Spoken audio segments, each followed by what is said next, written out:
Good morning बच्चों। हम हिंदी विषय में पढ़ रहे हैं पाठ 7 जीवन के रंग। इसमें हमने पढ़ लिया था भाग 1, जिसमें कि आपको रमैया के हरी भरी दुनिया के बारे में बताया गया था, जिसमें रमैया नाम का व्यक्ति है जो कि जिसका सपना है कि इस धरती को वो हरा भरा करे और जंगल हो और साथ ही पेड़ लगाए। ठीक है, और वो इसको पूरा करने के लिए वो जिससे भी मिलता है वो उसको एक पौधा देता है। किसी की शादी में जाता है, किसी के जन्मदिन पर जाता है तो उपहार के रूप में उसको एक पौधा भेंट करता है। अब आज हम पढ़ेंगे इसी का दूसरा भाग, जंगल की आग। एक बार एक जंगल में आग लग गई। सभी जानवर आग बुझाने में जुट गए। जिसके हाथ में जो भी पात्र आया वह उसमें पानी भरकर आग में डालने लगा। बच्चों, यहाँ पर जैसे कि आप इसके शीर्षक से समझ गए होंगे कि जंगल की आग। तो यहाँ पर एक जंगल के बारे में बताया है कि एक जंगल था जिसमें कि आग लग गई और उस जंगल में रहने वाले जो जानवर थे वे सभी क्या करने लगे, आग बुझाने में जुट गए। तो जिसके हाथ जो भी पात्र आया, पात्र होता है बर्तन, ठीक है, तो जो भी पात्र आया वो उसमें पानी भरकर आग में डालने लगा। सभी को आग बुझाने में जुटा देख एक नन्ही गौरैया भी अपनी चोंच में पानी भर भर कर आग में डालने लगी। अब बच्चों, वहाँ पर जो सारे जानवर थे वो जिसके हाथ में जो पात्र आया वो उसमें पानी भर भर करके आग में डाल रहे थे, आग को बुझाने का प्रयास कर रहे थे। और सभी को आग बुझाने में जुटा देख करके वहाँ पर एक नन्ही गौरैया थी जो कि जिसने देखा और वो भी उनको देख करके उसने भी क्या किया, अपनी जो चोंच थी उसमें पानी भर भर के आग में डालने लगी। बच्चों, आपने गौरैया देखी होगी, वो कितनी छोटी होती है, वो बहुत छोटी होती है और उसकी चोंच भी बहुत छोटी होती है ना। और वह जो गौरैया थी वो अपनी चोंच में पानी भर भर के आग में डालने लगी। ठीक है, अब इसके आगे एक कौवा दूर सुरक्षित डाल पर बैठा तमाशा देख रहा था। और बच्चों, जो एक कौवा था वो क्या कर रहा था, जो जंगल में आग लगी थी वो वहाँ से दूर हट करके वहाँ से एक ऐसी डाल पर बैठ गया, सुरक्षित स्थान पर बैठ गया जहाँ पर आग नहीं लगी थी, जहाँ तक आग नहीं पहुँच सकती थी। और वहाँ पर बैठ करके वो ये सारा तमाशा देख रहा था। वह गौरैया के पास आकर बोला, नन्ही गौरैया, क्यों बेकार मेहनत कर रही हो? और वहाँ से जब कौवा बार बार उसके प्रयास को देख रहा था कि एक नन्ही गौरैया खुद भी इतनी छोटी सी है और वो अपनी चोंच में पानी भर भर करके आग में डाल रही है, तो उस सारे तमाशे को वो देखता रहा। और वो उसके बाद गौरैया के पास आकर बोला कि अरे नन्ही गौरैया, तुम क्यों बेकार की मेहनत कर रही हो? तुम्हारी नन्ही चोंच का बूंद भर पानी इस भयंकर आग को बुझाने में क्या सहायता कर पाएगा? ठीक है, तो यहाँ पर उसने गौरैया से क्या कहा, अरे नन्ही गौरैया, तुम्हारी जो मेहनत है वो बेकार है, क्योंकि तुम्हारी चोंच ही इतनी छोटी है और उसमें जितना पानी भर के लेके जाती हो तुम वो बूंद भर है। और वो बूंद भर पानी, इतनी भयंकर आग जो लगी है जंगल में, उसको बुझाने में क्या सहायता कर पाएगी? गौरैया बोली, यह तो मैं भी जानती हूँ। तो इस पर गौरैया ने क्या जवाब दिया बच्चों, ये तो मैं भी जानती हूँ, परंतु यदि कभी इस आग के बारे में बातें होंगी तो मेरा नाम आग लगाने वालों अथवा तमाशा देखने वालों में नहीं बल्कि आग बुझाने वालों में लिया जाएगा।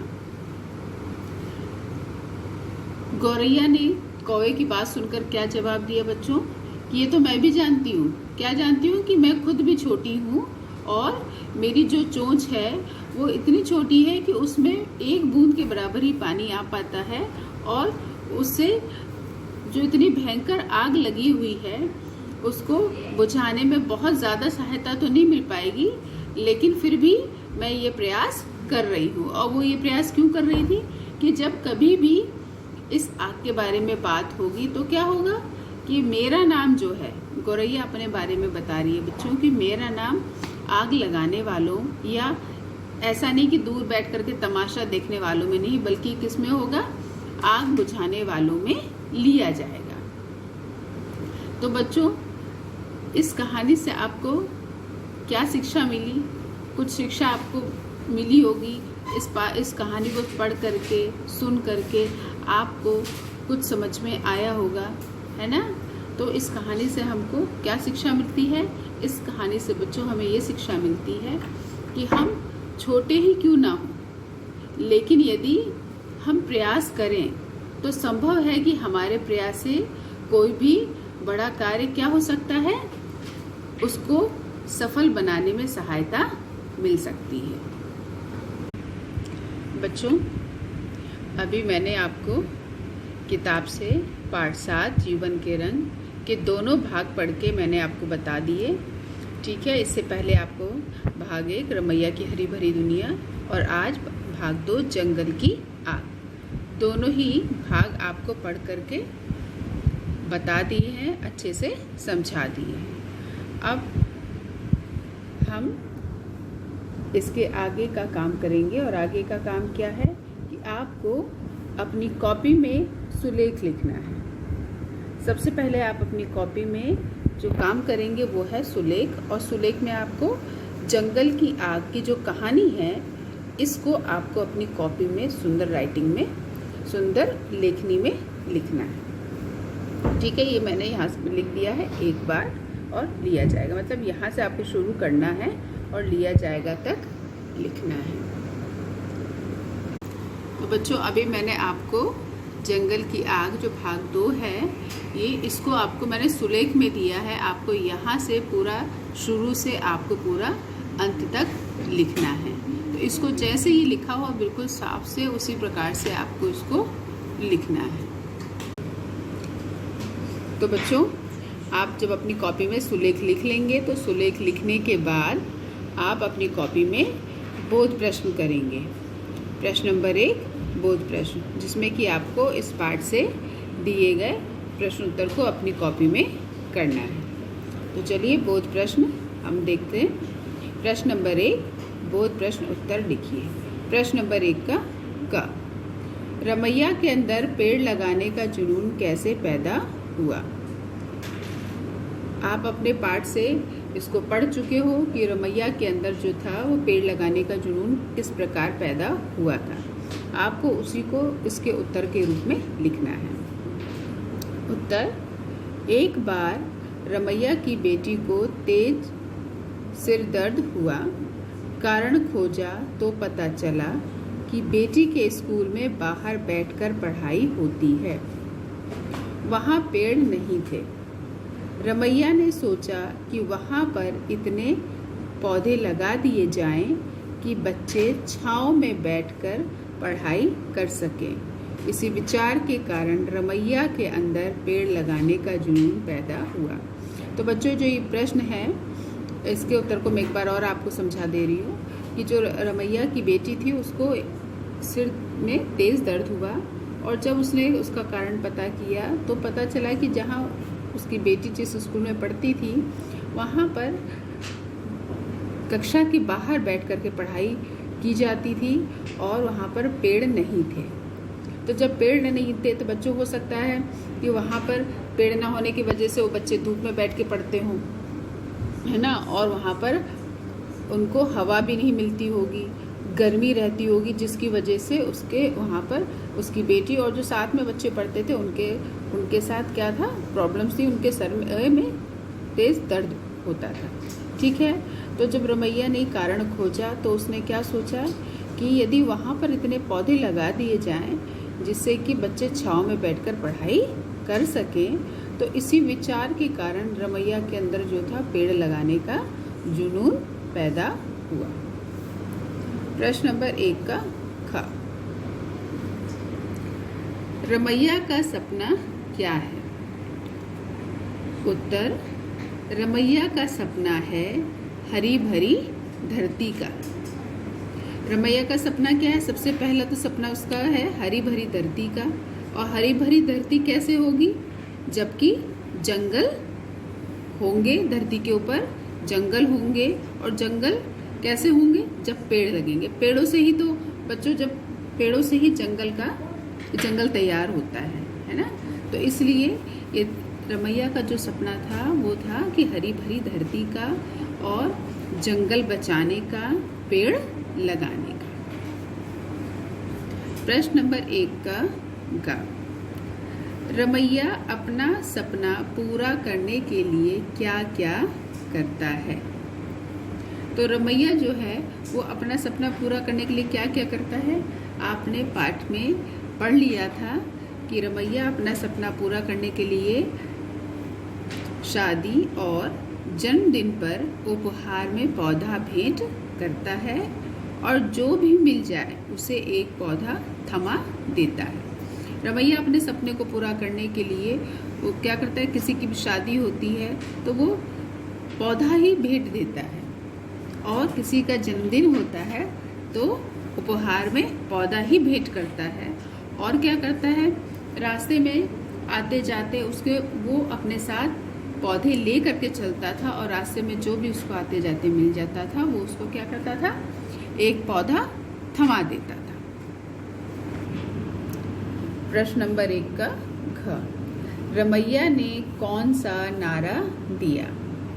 तो बच्चों हमने पढ़ लिया था कि रमैया ने कौन सा नारा दिया था?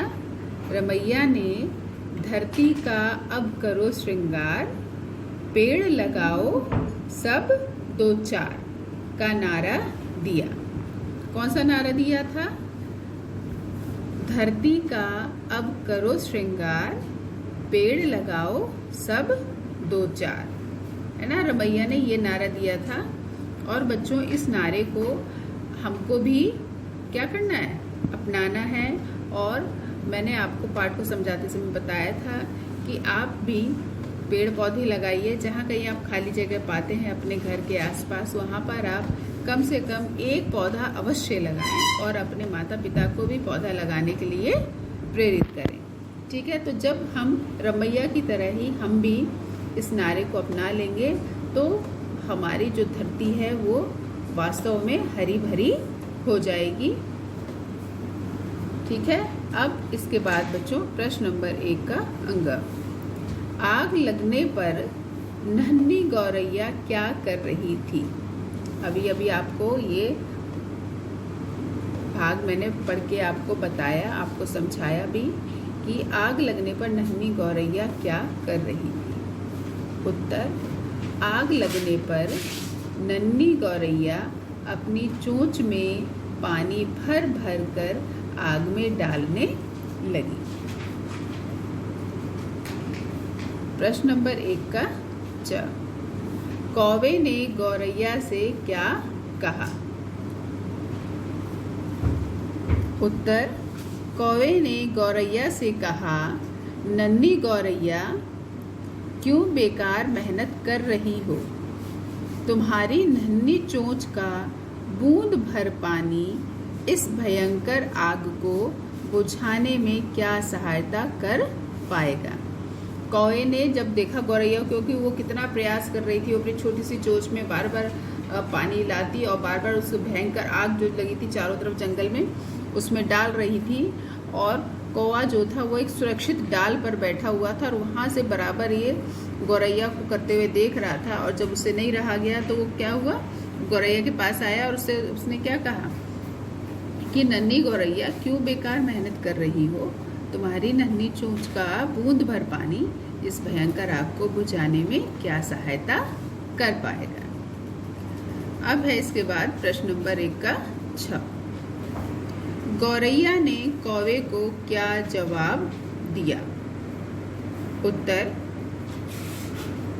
गौरैया ने कौवे को जवाब दिया, यह तो मैं भी जानती हूँ, क्या जानती हूँ? जो अभी कौवे ने उससे कहा था कि तुम्हारी नन्ही सी चोंच का बूंद भर पानी जो है उस भयंकर आग को बुझाने में क्या सहायता कर पाएगा। तो उसी के जवाब में गौरैया ने क्या जवाब दिया? ये तो मैं भी जानती हूँ, परंतु यदि कभी इस आग के बारे में बात होगी तो मेरा नाम आग लगाने वालों अथवा तमाशा देखने वालों में नहीं, बल्कि आग बुझाने वालों में लिया जाएगा। तो इस प्रकार से बच्चों, ये आपको मैंने पाठ 7 जीवन के रंग के पहला प्रश्न नंबर 1 बोध प्रश्न, उसके प्रश्न उत्तर मैंने आपको करा दिए हैं। इसको आप अपनी कॉपी में करिए, सुलेख सुंदर लेखनी में करिए और करने के बाद इस काम को आप दिखाइए।